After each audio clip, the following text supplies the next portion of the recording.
welcome you to a Magic the Gathering video. So we're here today to talk about Slimefoot the Stowaway, a really cool card that came out in the original Dominaria set quite a few years ago, and one that I've wanted to work with for years but haven't gotten the chance.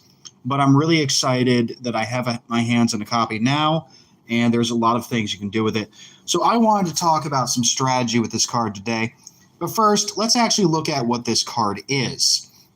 So Slimefoot the Stowaway is a 3-drop, 1 green, 1 black, 1 colorless creature. It's a legendary creature that's a fungus. Fungus is a creature type I don't think we see a lot of in Magic the Gathering, but it's cool and it has a lot of interesting things to do with it. Mostly it's a green-black thing. I don't think I've seen it in a lot of other colors, but it's green-black. So the big thing around the strategy with Slimefoot is Saprolings. Saprolings are 1/1 creature tokens, which quite a few green cards will make, a few black cards will make. They're essentially little fungus things. Now, Slimefoot, whenever a Saproling you control dies, Slimefoot the Stowaway deals 1 damage to each opponent and you gain 1 life. Now, the reason why this is such a good ability is the fact that it deals damage to each opponent, not target opponent. So when playing a game of Commander, this commander will burn every single opponent you have. And, of course, you'll gain a life. Now, usually we think of white-green as the life gain colors for Commander and for even Modern, but especially with the introduction of the Witherbloom cards from Strixhaven, green-black has actually become quite a decent life gain color set, and one that I'm actually working on for a Commander deck for myself once I can get my hands on Beledros Witherbloom, which I'll do a little talk about that card too when I get the chance. So you can also pay 4 mana of any color to create a 1/1 green Saproling token. Now, someone asked me the other day, said, isn't 4 kind of a lot to pay? And I said, well, yes, but no. Because green is access to so much mana ramp that when it comes down to it, 4 mana is not really a large amount to pay. There is a lot of ways to actually do that. A lot of very simple ways, too. There's plenty of cards that untap lands. For example, a combo you could use, once I just pull it out, you could use Nissa the Worldwaker to untap 4 forests, and Slimefoot's ability is not a once per turn, so you could use the same 4 forests to tap twice. Now, something else to consider is also you could use Nissa Who Shakes the World to have all of your forests tap for double. And then you could actually activate this ability multiple times at that point, because you'd only need 2 lands. You could activate it 8 times. Oh, wait, no.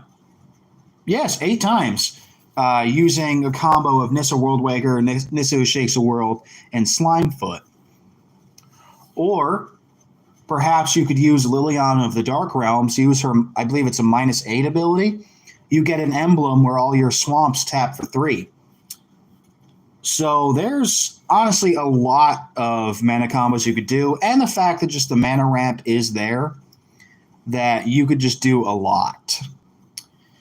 So, like I said, the main part of his strategy is getting those Saproling tokens on the field, and there is so many ways to do that. There's a lot of tree folk that make it.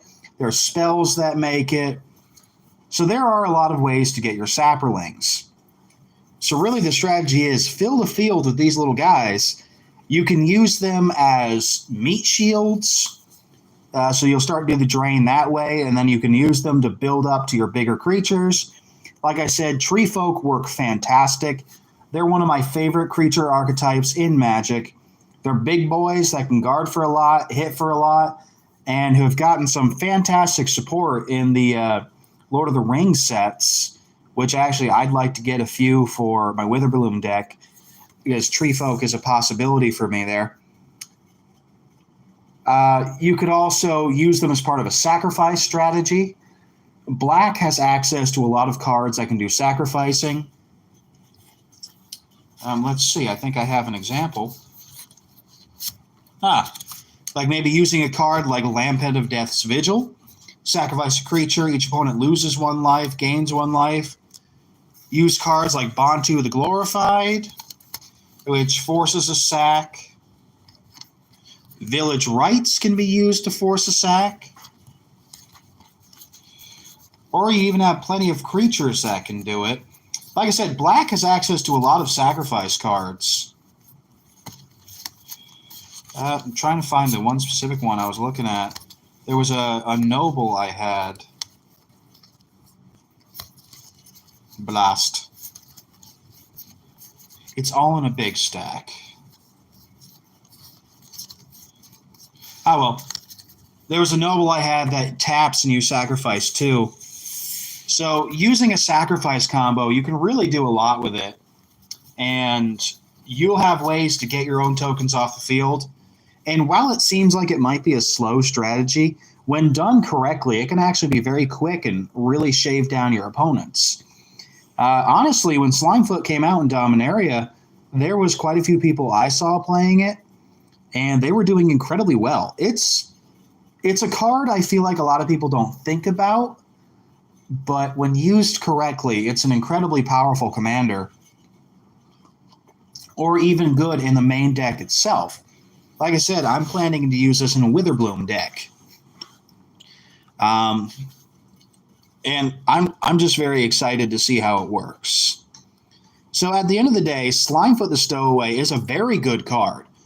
Honestly, it's one that I would use for Commander, simply because in Modern, and like other formats, you only have 1 opponent.